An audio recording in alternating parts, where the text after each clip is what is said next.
اس میں شہادتیں دینے والے, جان قربان کرنے والے ہمارے ماتھے کا جھومر ہیں. یہ پاکستان کی آن ہے, شان ہے, اور ان لوگوں پر کوئی تنقید نہیں ہونی چاہیے. جب آپ تنقید کر رہے ہیں تو ایک اپنی تنقید کو تہذیب کے دائرے میں رکھیں, حقائق پر مبنی رکھیں, اور اگر ان حقائق کے آپ کے پاس ثبوت موجود ہے تو آپ وہ تنقید کرنے کا حق رکھتے ہیں. لیکن اس تنقید کی آڑ میں تضحیق کرنا, فوج کی تضحیق کرنا, یہ نامناسب ہے. میں نے یہ پہلے بھی آپ سے کہا تھا, کیونکہ آپ پورے ادارے کو تنقید کا حصہ نہیں بنا سکتے, آپ پورے ادارے پر تنقید بلکہ تضحیق نہیں کر سکتے. یہ میں نے آپ سے بارہا کہا ہے. تو یہ کہا جا رہا ہے کہ افسوس کی بات ہے کہ نہ ہی میڈیا اور نہ ہی حکومت نے ان میڈیا کے افراد اور یوٹیوبرز کے خلاف کوئی کارروائی کی جو روزمرہ بنیادوں پر ادارے کو بدنام کر رہے ہیں. یہ ہر کسی کے لیے بہت ہی سنگین اور خطرناک ہے. یہ بھی فوج کی جانب سے کہا گیا ہے. ذرا یہ بھی کہہ رہے ہیں کہ عمران خان کے وزیر اعظم ہاؤس سے نکلنے کے بعد ریٹائرڈ افسران کا ایک گروپ, جس میں 3 ریٹائرڈ جنرلز بھی شامل تھے, 3 ریٹائرڈ جنرلز شامل تھے, P T I social media مہم کا حصہ بن گئے. ان میں سے کچھ ریٹائرڈ افسران نے فوج کی حد پار کی. یعنی ایک لمٹ ہے جہاں تک تنقید کی اجازت ہے. میں آپ سے بار بار کہہ رہا ہوں کہ آپ تنقید کر سکتے ہیں, اس بات کا حق آپ کو پاکستان کا آئین دیتا ہے. لیکن کچھ لوگوں نے حد پار کی, جبکہ اکثریت نے اپنی پوزیشن پر نظر ثانی کی اور حد پار کرنے سے باز رہے. یہ بھی کہا گیا کہ حال ہی میں کچھ ریٹائرڈ افسران, جن میں کم از کم 2 3 اسٹار جنرلز بھی تھے, انہوں نے اسلام آباد میں پریس کانفرنس کی جو کہ مکمل طور پر محض الزام تراشی تھی. یہ جو ابھی پریس کانفرنس ہوئی تھی ویٹرنز آف پاکستان کی, اس پریس کانفرنس کی بات ہو رہی ہے. مریم نواز نے ان ریٹائرڈ جنرلز کے خلاف آواز اٹھائی کہ جب جی ایچ کیو نے 5 ریٹائرڈ افسران کے خلاف کارروائی کی, ان کی پریس کانفرنس سے یہ پہلے کارروائی شروع کر دی گئی تھی. تو مریم نواز کے کہنے پر یہ بتایا جا رہا ہے کہ یہ کارروائی نہیں کی گئی ہے. اس کے بعد میں آپ کو بتاؤں کہ نواز شریف صاحب کی ایک پریشانی ہے. نواز شریف صاحب, یہ جو مہنگائی مسلسل بڑھ رہی ہے, عمران خان کے دنوں میں یہ 12% تک گئی تھی, اب یہ 24% سے اوپر جا چکی ہے اور یہ بڑھے چلی جا رہی ہے. اور پھر مفتاح اسماعیل صاحب بتا رہے ہیں کہ ابھی ہم پیٹرول کی قیمت بڑھائیں گے, ڈیزل کی قیمت بڑھائیں گے, گیس کی قیمت بڑھائیں گے, بجلی کی قیمت بڑھائیں گے, ہمیں سخت فیصلے مزید کرنے ہوں گے, ہم پاکستان کو سری لنکا نہیں بننے دیں گے. 12% پر یہ لوگ آئے تھے, اور جب یہ لوگ آئے تھے تو اس وقت پاکستان کے سری لنکا بننے کا خطرہ ڈسکس ہی نہیں ہو رہا تھا. یہ لوگ جب آئے ہیں اس کے بعد اب پاکستان کے سری لنکا بننے کا خطرہ ڈسکس ہو رہا ہے. اس سے پہلے اس معاملے پر آپ نے کوئی بات چیت نہیں دیکھی تھی.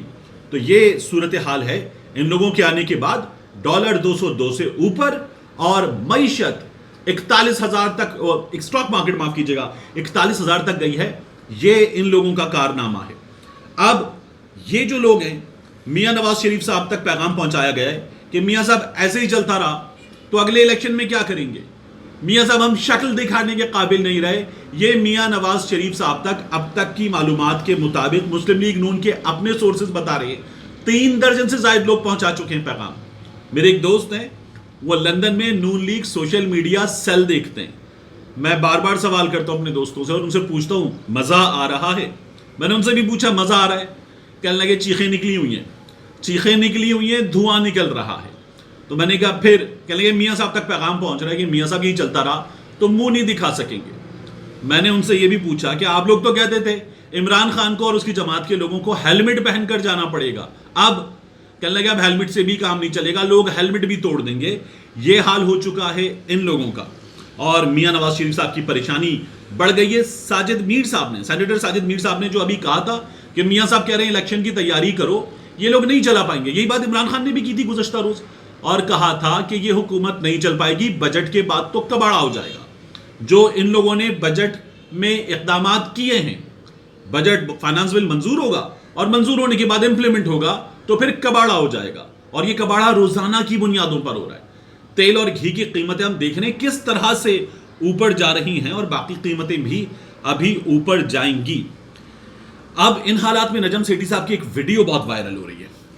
اس ویڈیو میں نواز شریف صاحب کی جماعت کا یہ جو کام ہے, 2,000 روپے اپنے حکومت کے 2,000 روپے, یہ 2,000 روپے جو ہیں اس پر نجم سیٹھی صاحب کہہ رہے ہیں بڑا شاندار کام کیا.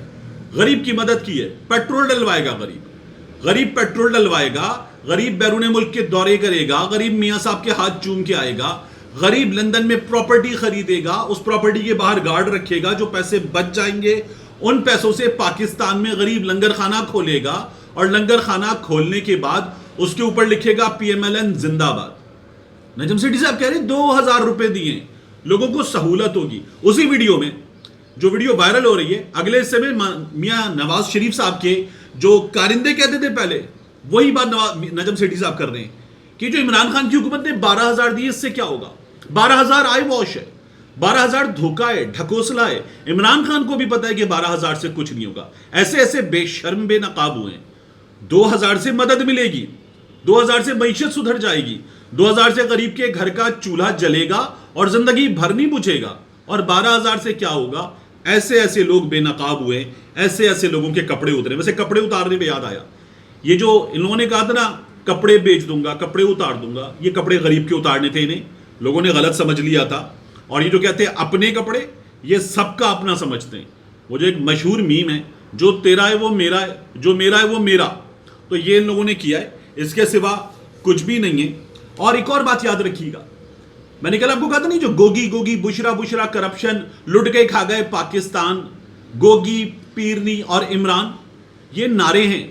اگر یہ کچھ کر پاتے تو اب تک یہ کرپشن پر مقدمات بناتے, لیکن کچھ کر نہیں پائے, انہیں کچھ ملا نہیں ہے, کچھ ہوا نہیں ہے, اور اسی لیے یہ لوگ پریشان ہیں. جبکہ ایک اور مت کیا ٹوٹا ہے, مت ٹوٹا ہے شہباز شریف بڑا تجربے کار ہے, مسلم لیگ نون بڑی تجربے کار ہے, یہ لوگ سب ٹھیک کر دیں گے.